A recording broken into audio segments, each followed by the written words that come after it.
Hello everyone, I'm Phoenix Tremaine, and today I'm going to be reviewing Icon and Rocket Season 1, Episode 2. It's a comic book, not a TV series. I saw in the comment section from my last review, they asked where could they watch the TV show. No, this is an actual comic book review.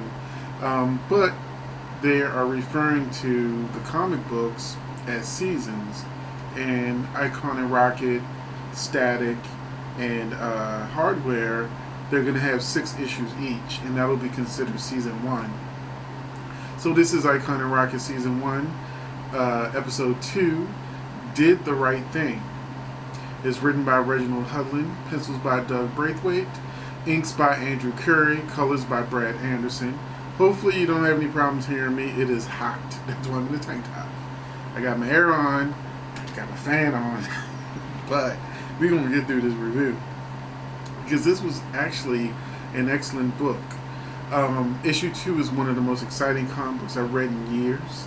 This will become my absolute favorite book that I'm currently reading, although it's kind of in a tie with Hardware. But this book just went to number 1. Hardware was number 1, now it's number 2. This is a big turnaround for me, because I actually found issue 1 to be boring, which is why I didn't review it. When Comixology let me know it was time, for me to read this new book that, just came through, Icon and Rocket 2 issue, I actually took my time to get to it, and once I did, I kind of regretted it, because I wish I had read it, this morning when I first woke up and got the email, go check your email, and so you go to Comixology and read this comic book. Because this was the type of comic book that I couldn't, click through fast enough, because the story was so good, and this book is very rich and meaty. They didn't waste any time on any pages. You just get, story just packed with story, and just lots of different things happening. It's like going scene by scene. Everything was worth watching or reading. But when it, and I'm talking about episode 2, but with episode 1, I just felt they had a pacing issue, and they were kind of just showing me things I already knew, and so it was just okay. It was just like, So I actually, after reading issue 2, I realized that probably should have been the first issue. This would have had me hooked right away, whereas the first issue just got me interested, got me curious, but I wasn't as excited for the second book as I was Static number 2 or Hardware number 1. But, now I'm on board. Now I'm an Icon and Rocket fan now. With that said, let's get into the book. We start off with Icon and Rocket fighting crime, getting rid of the drug dealers in the neighborhood, with the media giving them both praises, as well as praise for the crime not being in the neighborhood anymore, but at the same time giving you a little double talk, saying how, Icon and Rockets are basically criminals because they're vigilantes. So it's like, yeah, thank you for cleaning up the neighborhood, but we didn't really want you to do it. We want you to keep we like these crime-ridden neighborhoods just like they are. Unless you want to go to, gentrification, then all of a sudden, yeah, crime becomes a major issue and has to be moved out. But anyway, that's not in the book. That's just commentary. So the neighborhood is tight-lipped. They're protecting Icon and Rocket because they're bringing about, a positive change. But even the police are upset because they consider them vigilantes, and they don't want to be replaced. They say we can't be replaced. This is, these vigilantes don't replace proper police work. Although they did probably in a week, well, 2 weeks, what hadn't been done in years. So we then see Rocket without her costume. She's known by everyone. The kids take her to a wife beater house, whom she knocks out the window and tells the beaten woman to throw his stuff out with him. It's a it was an interesting scene. It shows how they're like zero tolerance of crime, domestic violence, anything. They're just handling it all together. It's an oversimplification because what if they're married? I can't remember if the book said they were married or not, but yeah, I can understand crime in the neighborhood getting the people to move on and not do their business in this neighborhood. But at the same time, when you get into things like domestic violence, you got, for instance, I was a fireman, and as a fireman, you also have to be a paramedic. And I remember a time when we came to a house where a woman had been beaten by her boyfriend, and the kids told us everything that happened. The police came and she lied and said, nothing had happened, that she fell and she hit her. This is like, seems cliche for like a TV or movie, but she literally said she fell and hit her eye on the doorknob. This was real life. So, this woman may have been beaten, but, you need some sort of psychological follow-up with that, because he may be out the window now, but it don't mean she won't feel bad for him and let him right on back in and keep getting beaten, which is what happens a lot in real life.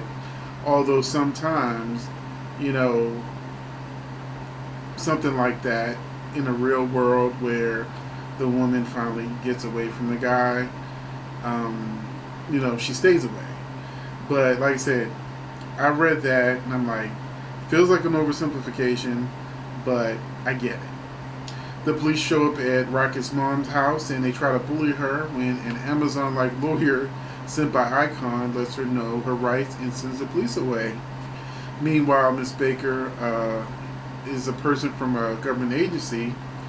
She thanks Icon for his past help. She's not happy that he gave Rocket technology that he never shared with them and orders him to stop being a hero.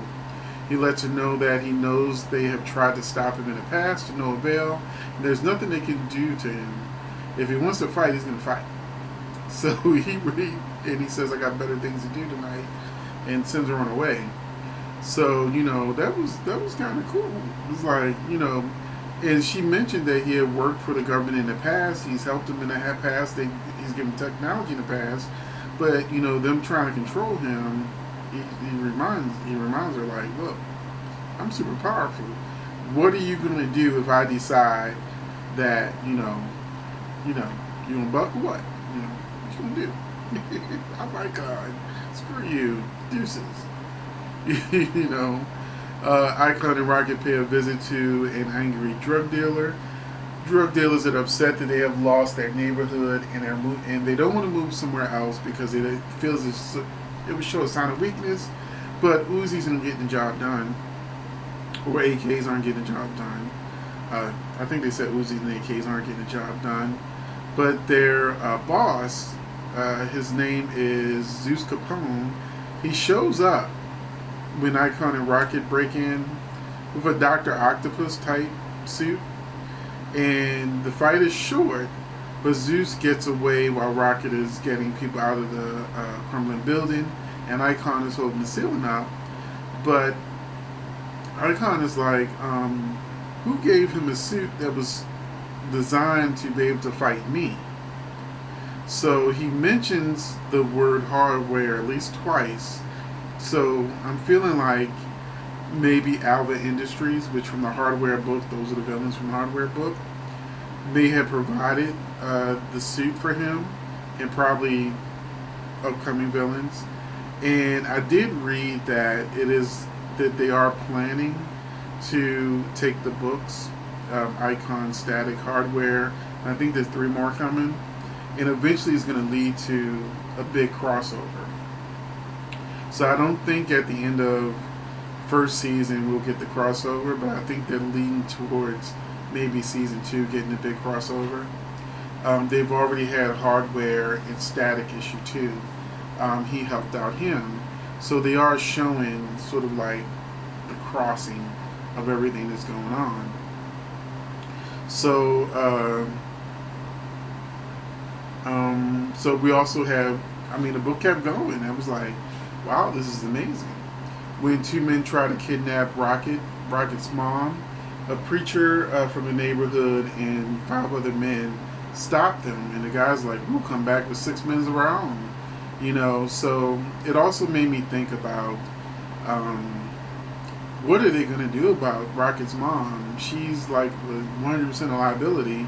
She's just walking down the street at night, like she's not a target, if not by these criminals trying to kidnap her, but by the police, the government. Their Icon has plenty of money. There should have been something done where her mother could have been made really comfortable in somewhere. Finally, we're introduced to Benedict Lord. He's a man that they imply is immortal. Says that he can defeat Icon because he's done it in the past. He recounts a tale of how Icon, whose name is Augustus, grew up on a plantation with no memory of his alien life or abilities, but eventually he came into his full strength and ran the slave masters off the plantation, declaring it free land during the Civil War. But they would not stop coming after him, and eventually Benedict showed up, impaling Icon, and he assumed that Icon was dead. But he tells, I think her name is Smith, the government agent that was talking to Icon earlier. He told her, with your help, I can make sure he stays dead this time.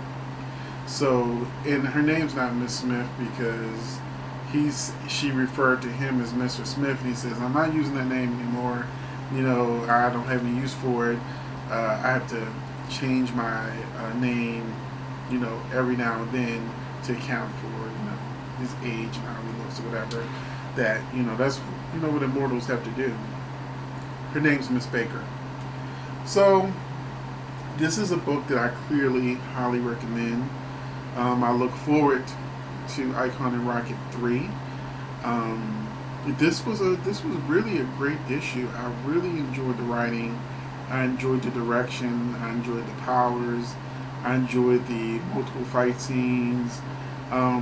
It was a great superhero comic book, and the Milestone comics in general have really gone into uncharted territory, because I'm so used to Marvel and DC and other independent companies that I've also read books with, where everyone has a secret identity, but they're being more realistic in the sense that everybody has a camera and on their phone, and there's cameras everywhere, and there's so much spy technology everywhere that clearly it would be extremely hard and unrealistic for a superhero to stay anonymous for long.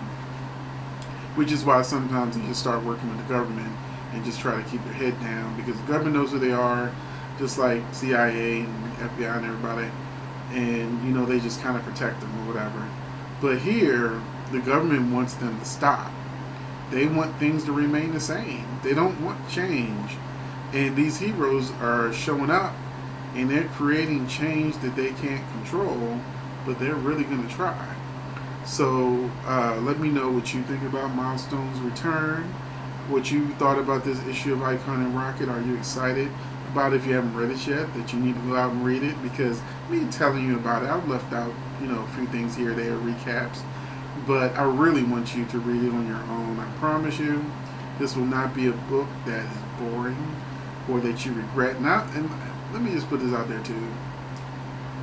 Even if you haven't read issue 1, which I do recommend, it's part of the story. I feel like issue 1 could have come, like I said, a zero book, or it could have come later down the line as sort of like a flashback issue or something.